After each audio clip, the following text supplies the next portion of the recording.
No meu primeiro vídeo que a gente falou bastante sobre a história de Kingdom Hearts, a gente falou muito sobre Kingdom Hearts Union Cross e como ele apresenta o início e o fim do primeiro período do universo de Kingdom Hearts. E por ordem cronológica, o jogo que daria sequência a esses eventos seria um jogo chamado Kingdom Hearts Missing Link, que é um jogo mobile que ainda vai ser lançado. No entanto, curiosamente, nas fases finais de Kingdom Hearts Union Cross, Kingdom Hearts Dark Road foi lançado. E ele tinha como missão não só contar pra gente como começou a história da figura sombria mais antagônica da série, como ele também tinha que ligar todos os eventos dessa primeira fase de Kingdom Hearts com Kingdom Hearts Birth by Sleep, portanto 1, 2, 3 e o resto da franquia.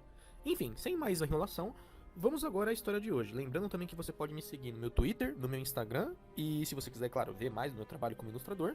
E que eu também fiz um vídeo explicando alguns aspectos do tipo de viagem no tempo que existe dentro do universo de Kingdom Hearts. Enfim, sem mais delongas, vamos lá. Como vimos no final de Union Cross, os líderes dos Dandelions, cada um ele foi parar numa parte da linha do tempo.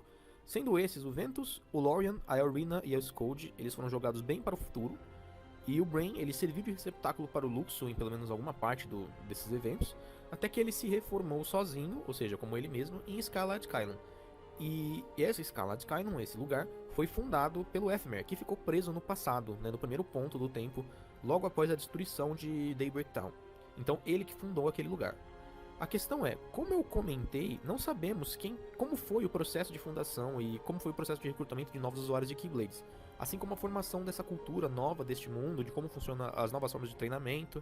A única coisa que a gente tem certeza é que muito provavelmente o Ephemer ele optou por seguir uma versão mais unificada dos ensinamentos de Keyblade e sem a separação de uniões ou guildas para evitar as cisões, como aconteceu com os Foretellers lá na época do Union Cross, bem no passado. E que provavelmente ele usou aqui Blade Master Defender, dada pra ele pelo Brain, para formar Scarlet Kylan dos escombros de Daybreak Town. Algo que foi apresentado como um poder dessa espada lá em Birth by Sleep, quando a Aqua ela usa esse poder, de reconstrução de lugares, que é como se fosse uma magia específica da Master Defender, e ela cria um dos outros ambientes da saga Kingdom Hearts, que só aparece em Kingdom Hearts Chain of Memories, que é o Castle Oblivion. E isso ela faz a partir das ruínas do mundo The Land of Departure, que é o mundo em que ela vivia. E lembrando também que Birth by Sleep foi lançado em 2010, muito antes de Union Cross e de Dark Road. E que o BBS, o Birth by Sleep, no caso, ele se passa antes de Kingdom Hearts 1.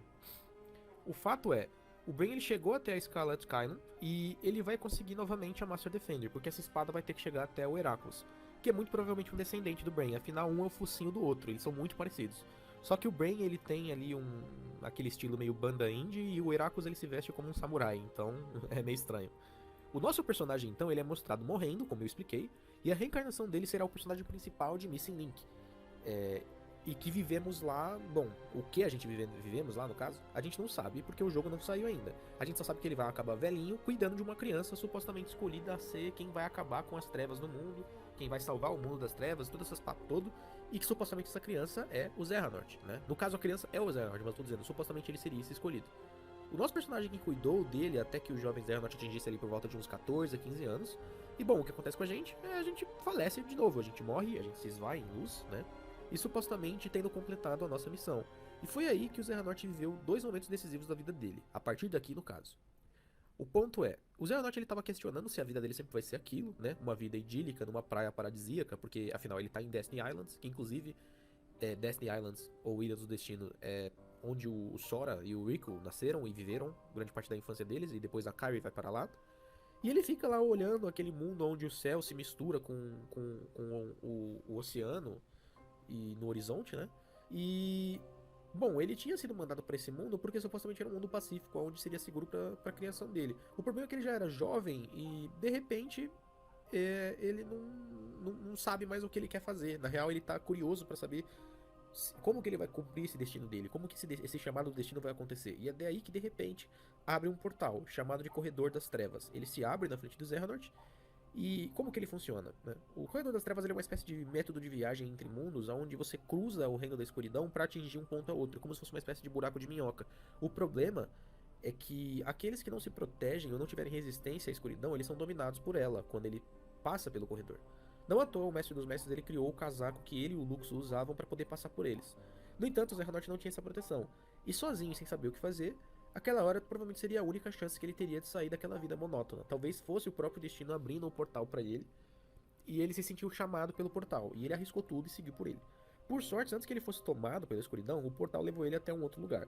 E lá ele viu grandes ilhas artificiais feitas de grandes construções com imensas torres de ouro e que ele havia chegado, sem saber, em Scarlet Kylo, que era o novo berço de Usuários da Keyblade, onde o destino dele começaria de fato, onde ele conheceria pessoas muito importantes para a vida dele, dentre elas o Heracles, quem viraria o seu melhor amigo, né, no futuro, até eles virarem bem velhinhos juntos, e outros colegas e amigos de estudo da sala do primeiro ano, dentre esses o Harmod, o Brag, a Erd, a Vor e o Balder, assim como outros alunos do segundo ano, como a Holder, o Vidar, Vali, Sigrun, Helgi, Vala e Heimdall. Sim, todos esses nomes são nomes de deuses nórdicos e tem ali alguns significados, mas é mais uma questão de conveniência de nome, né?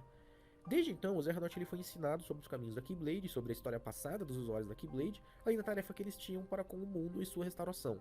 Após as primeiras aulas, quando ele já era um aluno regular, no caso, né, já estava bem acostumado e já estava se mostrando bem talentoso com os aprendizados, algo muito estranho ocorre. A pedido do mestre deles, o Odin, o atual usuário do No Name, inclusive, Zerhanort Heracles e mais alguns dos seus colegas de primeiro ano, eles deveriam procurar pelos alunos do segundo, que haviam sumido em suas missões de reconhecimento do processo que eles chamam de Mark of Mastery, que é o exame de maestria que quando você conclui os estudos você deve fazer esse teste para você provar que você é, de fato, mestre da Keyblade. Enfim, ele faz isso, ele faz o pedido do seu mestre. E utilizando das armaduras de Keyblade deles, que são trajes feitos com a essência da própria espada, que possuem uma função similar às capas pretas feitas pelo Mestre dos Mestres, e usadas pela Organização 13 também, eles viajam para os mundos em reconstrução. E dentre eles visitam o mundo de Aladdin, Alice no País das Maravilhas, e dentre outros mundos que são os mundos da Disney, só que agora os mundos de verdade, não são mais aquelas reconstruções digitais do Union Cross. Eles já vão para esses mundos já em estado de estrela, né, como eu expliquei para vocês no primeiro vídeo.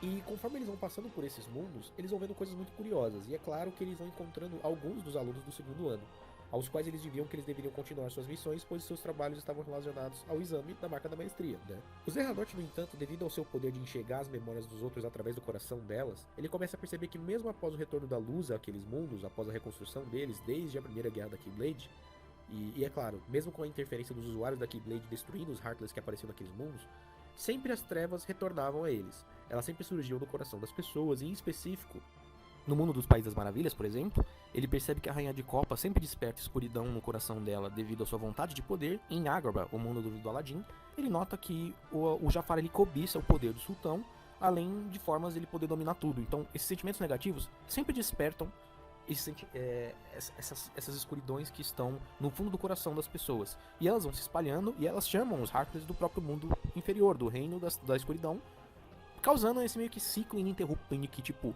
as pessoas despertam a escuridão, os Heartless aparecem, alguém tem que lidar com eles, geralmente os Keyblade Wielders, né? Enfim, entre essas idas e vindas de Scala e os mundos que eles têm que visitar, fica um questionamento de onde tá o Balder, que é um dos colegas dele de primeiro ano, né?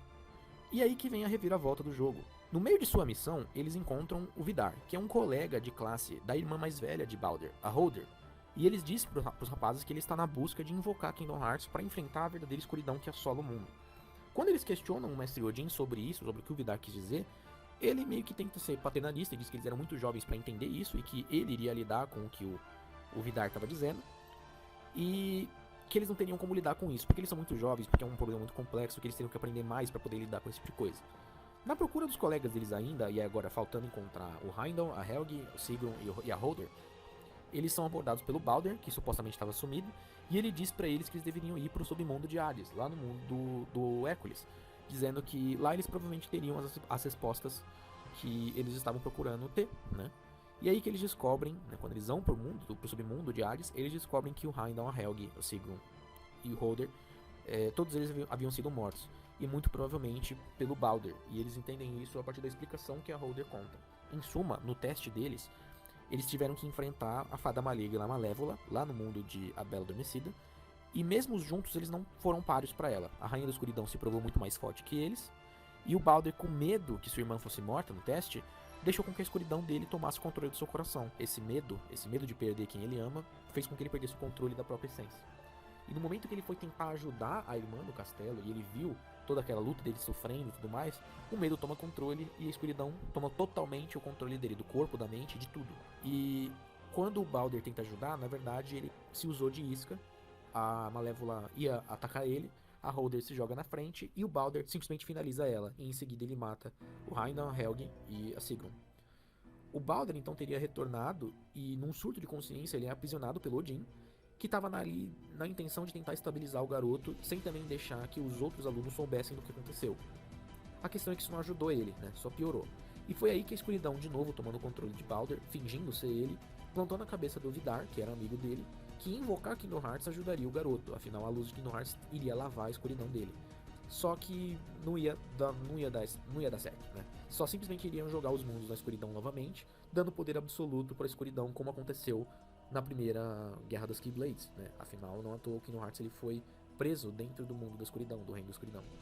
A Holder, então, resoluta em tentar salvar o irmão dela, pede asilo no coração do Zerranort para que ela pudesse entrar em contato com seu irmão uma última vez, e o Zerranort concorda com a ideia.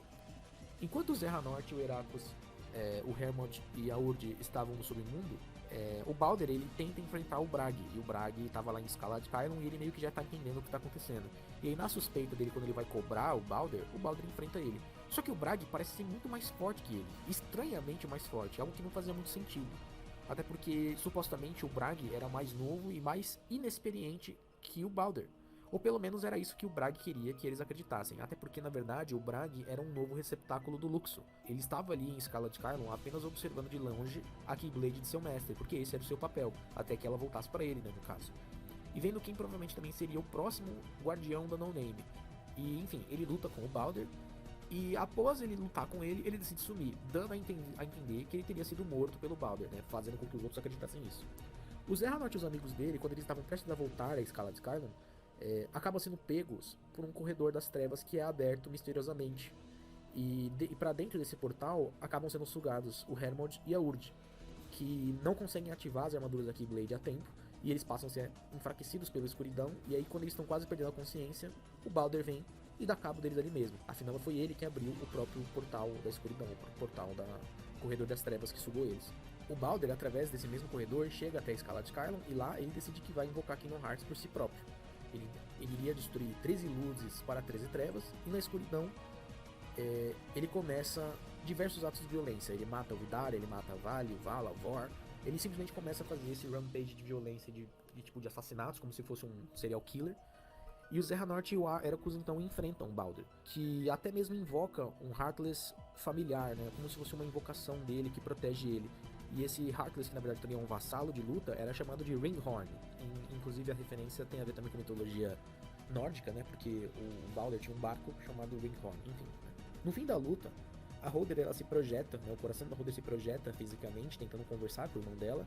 E por mais difícil que seja, ela consegue tocar ele minimamente, mas a escuridão já está muito mais forte, e ela toma o controle total de novo, e eles até se enfrentam, né? O próprio coração da Holder consegue invocar a própria Keyblade dela, e ela enfrenta o irmão, e é nesse momento que o Odin intervém, prendendo ele numa magia de correntes que ele invoca com a No Name.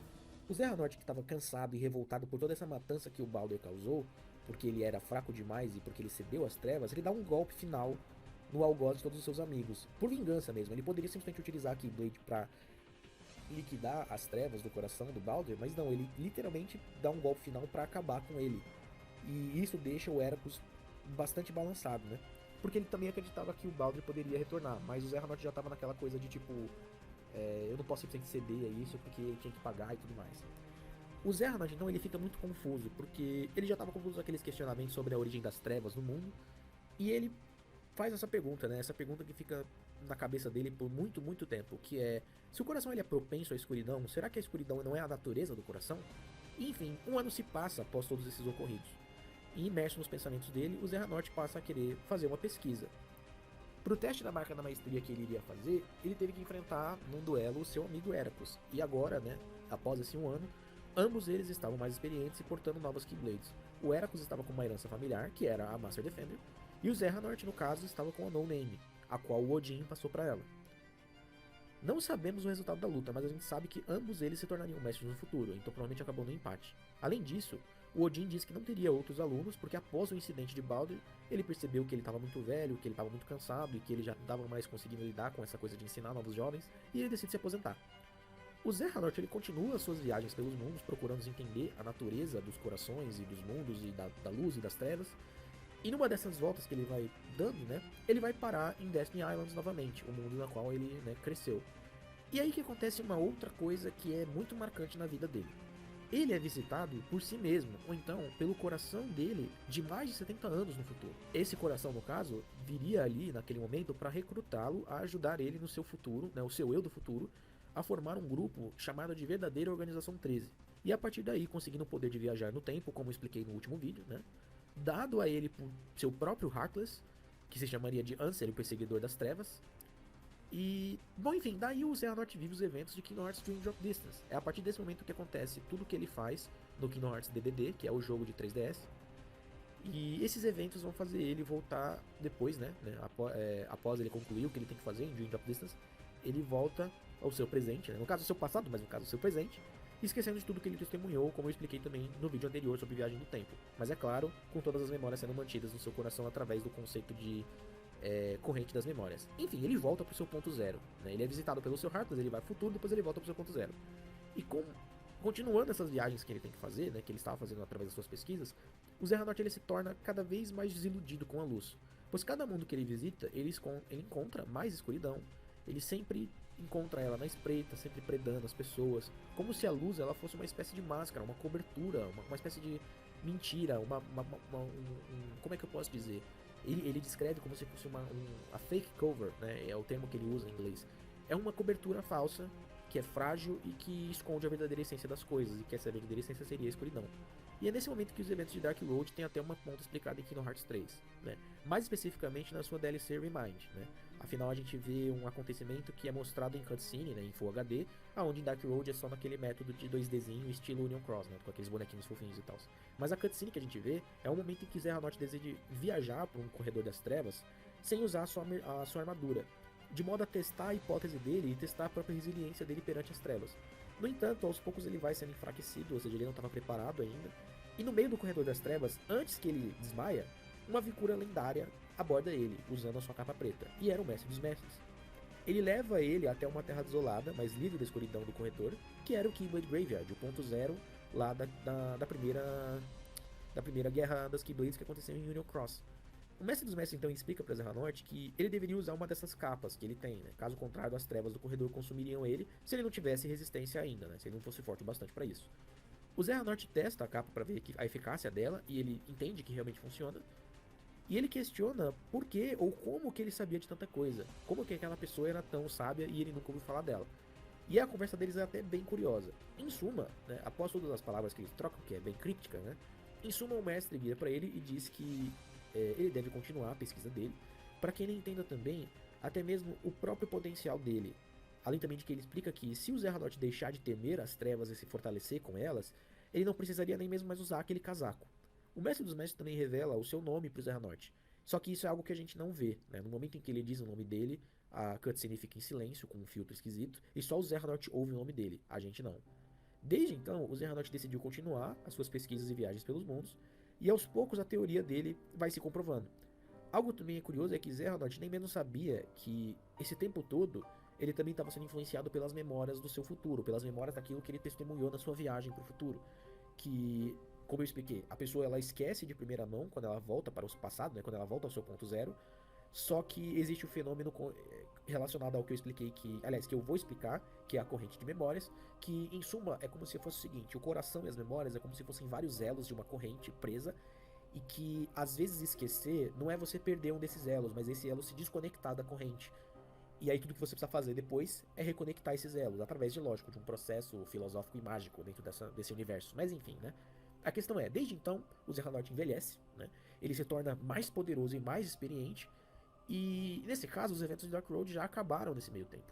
No mais, o que a gente vê aqui é a conexão de Dark Road com Birth by Sleep. Nesse meio tempo, a gente vê a dualidade das emoções humanas e a capacidade que o coração ele tem tanto pro mal e pro bem, e como que isso radicaliza o Xehanort. O plano dele, então, passou a ser convocar o Kingdom Hearts para que ele pudesse usar os seus poderes e manipular a realidade a seu prazer, já que ele cresceu ouvindo que supostamente ele era escolhido que iria acabar com os problemas das trevas. Daí em diante a gente vê essa conexão que é mostrada em Birth by Sleep, né? Onde o Xehanort encontra o Ventus, né? Em meio às suas viagens ele vai de novo pro Keyblade Graveyard, e lá ele encontra o Ventus desacordado, que foi para onde o Ventus foi parar, desde que ele viajou na cápsula de escape lá em Union Cross, e é o mesmo lugar inclusive em que ele conversou com o Mestre dos Mestres. Daqui em diante o Xehanort iria pôr em prática seu plano, na qual ele teria que invocar o Kingdom Hearts para utilizar o seu poder e revelar a verdadeira essência do coração para as pessoas, e então fazer com que as coisas mudassem, né? E esse plano ele não sabia, ou talvez ele soubesse, né?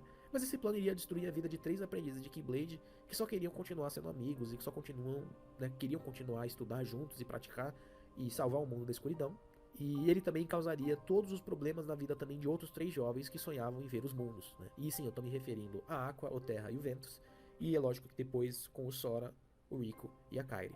É a partir daí que o Xehanort começa a tomar todas as decisões que ele toma que vai desencadear em todas as ações dele antagônicas e vilanescas durante a franquia principal.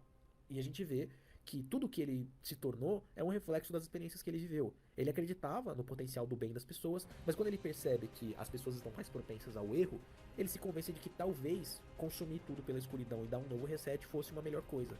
Mas enfim, é bem complexo. No mais, eu já falei demais. Esse vídeo foi até bem mais curto que os outros. Pelo menos bem mais curto que o primeiro, já que o primeiro tive que explicar muito mais coisa com relação aos conceitos que a história apresenta. E essa é a história de Dark Road. Eu pretendo fazer um vídeo sobre Missing Link quando o jogo sair, e a previsão é de que talvez ele saia no ano que vem, e ele se passa entre, é claro, como eu já expliquei, ele se passa entre Orion Cross e Dark Road, mas eu já vou fazer o roteiro pro próximo jogo da série, que é o Birth by Sleep. No mais, eu agradeço muito a atenção, queria lembrar vocês de novo que eu tenho no Twitter e o Instagram, o meu Twitter é @ilustre_gui, e no Instagram é só @ilustreguilherme. Se você quiser ver lá o meu trabalho, eu tenho algumas ilustrações de Kingdom Hearts, pretendo fazer mais. Eu já, lembrando também que eu já vou começar a fazer o roteiro do próximo vídeo. E eu agradeço a atenção, eu peço desculpas aí pela minha oratória, que tá um pouco problemática. Eu tô também com o nariz entupido, doente, resfriado quase sempre. No mais é isso, muito obrigado pela atenção de todos e até o próximo vídeo.